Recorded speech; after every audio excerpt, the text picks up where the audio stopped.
سلامونه دوستانو. ما لپاره یو شی ډېر زیات نن جالب هغه دا و چې اکثره ځایونو ته موږ لاړ شو د فارمونو کې د خوسیو دپاره د ساحې په ازادوالي باندې موږ خبره کړو تر څو هغه حیوانات څه مشکل پیدا نه شي.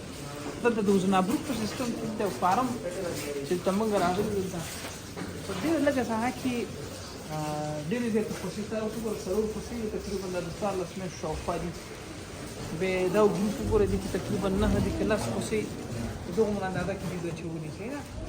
بیا دا فضوله مواد دي چې دي دا لاندې ځي په عین حال کې دا پاک هم دي سربم دي او چاغ هم دي او خوراک هم صحیح ورسي او د پښو نه چې دي هم قوي دي مشکل دي کې نه ښکاري دلته.